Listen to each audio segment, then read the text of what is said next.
আসসালামু আলাইকুম। সংবাদে আপনাদের সবাইকে স্বাগতম জানাচ্ছি আমি মিম। শুরুতেই সংবাদ শিরোনাম। জাতীয় নির্বাচন 12 ফেব্রুয়ারি জাতির উদ্দেশ্যে ভাষণে বলল সিসি। নির্বাচনী যুদ্ধে নেতাকর্মীদের একযোগে মাঠে নামতে হবে বলল তারেক রহমান। তফসিলকে স্বাগত জানিয়ে ইসির নিরপেক্ষতা ও সক্ষমতা নিয়ে প্রশ্ন এনসিপির। জোট বা আসন সমঝোতার বিষয়ে চূড়ান্ত সিদ্ধান্ত নেয়নি বলল নুরুল হক নূর। তফসিল ঘোষণায় আশ্বস্ত বিএনপি বলল মির্জা ফখরুল। জাতীয় সংসদ নির্বাচন ও গণভোট তফসিলকে স্বাগত জানিয়েছে জামায়াত। অবৈধ অস্ত্র উদ্ধারের দাবি দলের। শিরোনাম শুনছিলেন, এবার বিস্তারিত। জাতীয় নির্বাচন 12 ফেব্রুয়ারি জাতির উদ্দেশ্যে ভাষণে বলল সিসি। ত্রয়োদশ জাতীয় সংসদ নির্বাচনে ভোট গ্রহণ করা হবে আগামী 12 ফেব্রুয়ারি। জুলাই জাতীয় সনদ বাস্তবায়নে গণভোটও হবে একই দিন। ওই দিন সকাল 7:30 থেকে বিকেল 4:30 পর্যন্ত টানা ভোট গ্রহণ চলবে। আজ বৃহস্পতিবার সন্ধ্যায় জাতির উদ্দেশ্যে দেওয়া ভাষণে জাতীয় সংসদ নির্বাচনের তফসিল ঘোষণা করেন প্রধান নির্বাচন কমিশনার সিসি এম নাসির উদ্দিন। ঘোষিত তফসিল অনুযায়ী সংসদ নির্বাচনে প্রার্থীদের মনোনয়নপত্র জমা দেওয়ার শেষ সময় 29 ডিসেম্বর। মনোনয়নপত্র বাছাই 30 ডিসেম্বর থেকে 4 জানুয়ারি। রিটার্নিং কর্মকর্তার সিদ্ধান্তের বিরুদ্ধে আপিল দায়ের 11 জানুয়ারি এবং আপিল নিষ্পত্তি হবে 12 থেকে 18 জানুয়ারি। প্রার্থিতা প্রত্যাহারের শেষ সময় 20 জানুয়ারি। চূড়ান্ত প্রার্থী তালিকা প্রকাশ ও প্রতীক বরাদ্দ করা হবে 21 জানুয়ারি। নির্বাচনী প্রচার শুরু হবে 22 জানুয়ারি। প্রচার শেষ হবে 10 ফেব্রুয়ারি সকাল 7:30টায়। 12 ফেব্রুয়ারি সারা দেশে 300 সংসদীয় আসনে ভোট গ্রহণ করা হবে। এবারের নির্বাচনে মোট ভোটার 12,76,00,000-এর বেশি। প্রবাসী বাংলাদেশি ভোটাররাও পোস্টাল ব্যালটে ভোট দেওয়ার সুযোগ পাচ্ছেন। এখন পর্যন্ত 3 লাখের বেশি প্রবাসী ভোটার ভোট দেওয়ার জন্য নিবন্ধন করেছেন। ছাত্র জনতার অভ্যুত্থানের মুখে গত বছরের 5 আগস্ট আওয়ামী লীগ সরকারের পতন হয়। 8 আগস্ট অধ্যাপক মোহাম্মদ ইউনূসের নেতৃত্বে অন্তর্বর্তী সরকার শপথ নেয়। অন্তর্বর্তী সরকার দায়িত্ব নেওয়ার 16 মাসের মাথায় জাতীয় নির্বাচনের তফসিল ঘোষণা করল ইসি। শুরুতে গত বছরের ডিসেম্বরের মধ্যে জাতীয় নির্বাচন দেওয়ার দাবি জানিয়েছিল বিএনপি সহ কিছু দল। গত 6 জুন জাতির উদ্দেশ্যে দেওয়া ভাষণে প্রধান উপদেষ্টা অধ্যাপক মোহাম্মদ ইউনূস বলেছিলেন 2026 সালের এপ্রিলের প্রথমার্ধে নির্বাচন অনুষ্ঠিত হবে। এরপর 13 জুন যুক্তরাজ্যের লন্ডনে প্রধান উপদেষ্টার সঙ্গে বৈঠক করেন বিএনপির ভারপ্রাপ্ত চেয়ারম্যান তারেক রহমান। ওই বৈঠকে 2026 সালের ফেব্রুয়ারির প্রথমার্ধে জাতীয় নির্বাচনের বিষয়ে দুইজন একমত হন। নির্বাচনী যুদ্ধে নেতাকর্মীদের একযোগে মাঠে নামতে হবে বলল তারেক রহমান। নির্বাচনী যুদ্ধ মোকাবেলায় দলের নেতাকর্মীদের একযোগে মাঠে নামার আহ্বান জানিয়েছেন বিএনপির ভারপ্রাপ্ত চেয়ারম্যান তারেক রহমান। সারা দেশ থেকে আসা দলের মাঠ পর্যায়ের নেতাদের উদ্দেশ্যে তিনি বলেন, আপনারা পরীক্ষিত। শত অত্যাচার নির্যাতনের মধ্যেও আপনারা দলকে ধরে রেখেছেন। সেই 111 ষড়যন্ত্র থেকে শুরু করে গত স্বৈরাচারের 15 বছরের ষড়যন্ত্র সব আপনারা মোকাবেলা করেছেন। তাহলে এখন কেন সামনের যে নির্বাচনী যুদ্ধ তা মোকাবেলা করতে পারবেন না? জনগণকে ঘিরে, দেশকে ঘিরে আপনার দলের যে পরিকল্পনা, কেন সেটা জনগণের কাছে তুলে ধরতে পারবেন না? চাইলেই আপনারা এটা করতে পারবেন, এটা করতে হবে। বৃহস্পতিবার 11 ডিসেম্বর সন্ধ্যায় রাজধানীর ফার্মগেটে কৃষিবিদ ইনস্টিটিউশন মিলনায়তনে বিএনপি আয়োজিত এক অনুষ্ঠানে প্রধান অতিথির বক্তব্যে তারেক রহমান এসব কথা বলেন। অনুষ্ঠানে তিনি ভার্চুয়ালি যুক্ত হন। দেশ গড়ার পরিকল্পনা শীর্ষক এক অনুষ্ঠানে বিএনপির বিভাগীয় সাংগঠনিক ইউনিটগুলোর হাজারের বেশি নেতারা অংশ নেন। ধানের শীষের পক্ষে জনমত গড়তে হবে উল্লেখ করে তারেক রহমান নেতাদের উদ্দেশ্য করে বলেন, আপনি নিজের এলাকায় যাবেন, আপনি কষ্ট করবেন আপনার দলের পরিকল্পনাগুলোকে সফল করার জন্য। আপনার সামনে থাকবে ধানের শীষ, আপনার সামনে কোনো ব্যক্তি থাকবে না। ধানের শীষকে আপনি বের করে নিয়ে আসবেন। ধানের শীষের পক্ষে আপনি জনগণের মতামতকে ঐক্যবদ্ধ করবেন। ধানের শীষের জন্য আপনি জনগণের মতামতকে এক জায়গায় ব্যালট বক্সের ভিতরে নিয়ে আসবেন।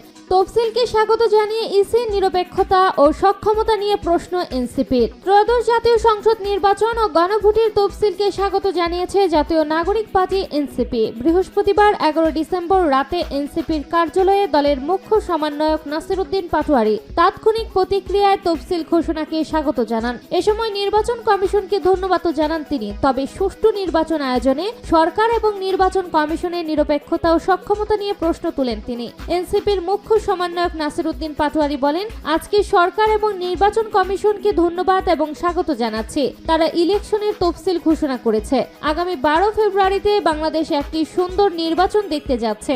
আমরা একটি কথা বলবো, সরকার এবং নির্বাচন কমিশনের নির্বাচন নিয়ে সদিচ্ছা রয়েছে, কিন্তু নিরপেক্ষতা এবং সক্ষমতার অভাব রয়েছে। তিনি বলেন, নারায়ণগঞ্জে আমাদের 3 জনকে ছুরির আঘাত করা হয়েছে। ঢাকায় এনসিপি নিউজ করার জন্য একজন সাংবাদিককে মারধর করা হয়েছে। বিভিন্ন জায়গায় আবারও অস্ত্রের ঝনঝনানি আমরা শুনতে পাচ্ছি। সুষ্ঠু নির্বাচনের জন্য পেশি শক্তি, টাকার প্রভাব, গডফাদারদের যে সংস্কৃতি আমাদের অতীতের নির্বাচনে রয়েছে, সেই সংস্কৃতি কতটুকু বন্ধ করতে পারবে সে বিষয়ে নির্বাচন কমিশনের উপর আমাদের যথেষ্ট সন্দেহজনক অবস্থান রয়েছে। নির্বাচন কমিশন দলীয় প্রভাবের বাইরে গিয়ে কতটুকু নিরপেক্ষ হতে পারবে সে বিষয়ে আমাদের সন্দেহের জায়গা রয়েছে। তিনি আরো বলেন, বর্তমান যে পরিস্থিতি রয়েছে, লটারির মাধ্যমে এএসপি ডিসি নিয়োগ করা হচ্ছে, সেটা জাতির সামনে সুস্পষ্ট করা হয় নাই। কাদের নিয়োগ করা হচ্ছে এটা অস্বচ্ছ প্রক্রিয়ার মধ্যে করা হচ্ছে এবং সরকার গণভোটে যে প্রশ্নবোধক চিহ্নগুলো রেখেছিল সে বিষয়ে আমরা সুস্পষ্ট ব্যাখ্যা চেয়েছিলাম। আমরা এই পর্যন্ত কোনো সুস্পষ্ট ব্যাখ্যা পাইনি। নির্বাচনে আমরা যাচ্ছি। আমরা এই নির্বাচনে পুরো দেশবাসীকে বলবো, কোনো দলীয় গুন্ডা বাহিনী, সন্ত্রাসী, চাঁদাবাজি, যারা দুর্নীতি, মানি লন্ডারিং এর সঙ্গে যুক্ত, তারা ভোট কেন্দ্রগুলো দখল না করুক, যেন জনগণের ভোট কেন্দ্রে জনগণই পাহারা দেয়। জোট বা আসন সমঝোতার বিষয়ে চূড়ান্ত সিদ্ধান্ত নেয়নি বলল নুরুল হক নূর। গণ অধিকার পরিষদ জিওপি জোট বা আসন সমঝোতার বিষয়ে এখনো চূড়ান্ত কোনো সিদ্ধান্ত নেয়নি বলে জানিয়েছেন দলটির সভাপতি নুরুল হক নূর। বৃহস্পতিবার 11 ডিসেম্বর বিকেল 4:30টার দিকে নিজের ফেসবুক পেজে দেওয়া এক পোস্টে তিনি এই কথা জানান। নূর লিখেছেন, জোট বা আসন সমঝোতার বিষয়ে গণ অধিকার পরিষদ এখনো কোনো চূড়ান্ত সিদ্ধান্ত নেয়নি। আগামী নতুন বাংলাদেশ বিনির্মাণে জুলাইয়ের জন আকাঙ্ক্ষা বাস্তবায়নে আগামী সংসদের ভূমিকা অপরিহার্য।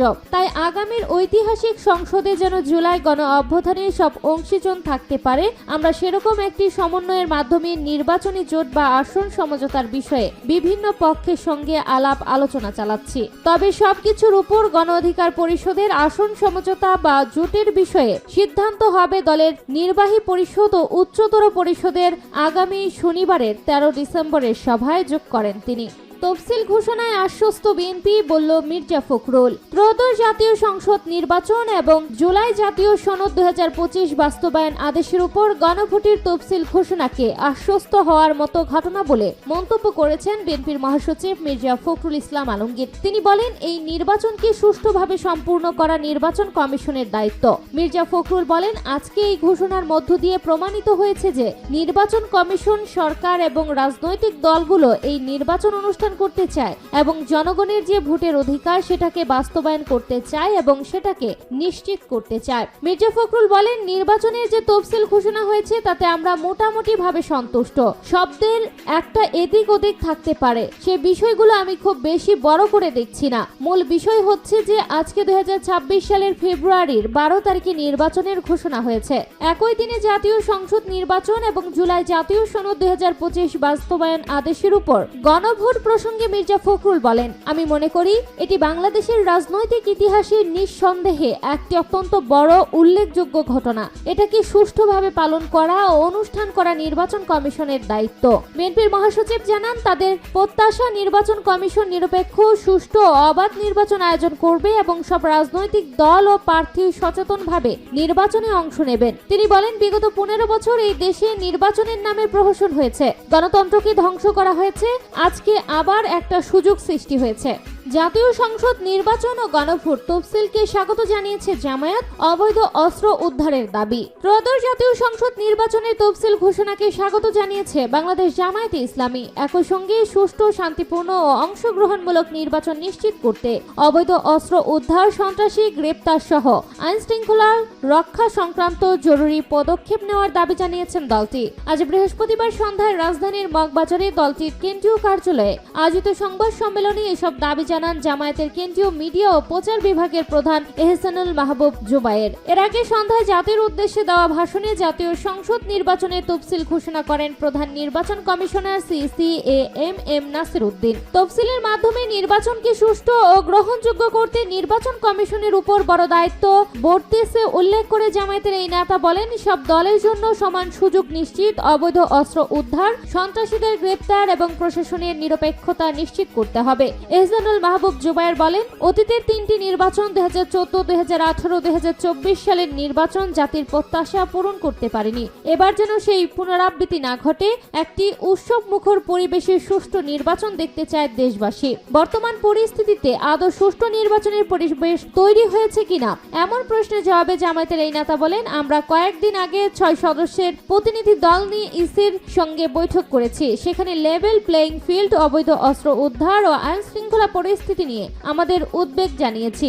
ইসি আমাদের আশ্বস্ত করেছে, এখন আমরা দেখতে চাই তারা বাস্তবে কি পদক্ষেপ নেয়।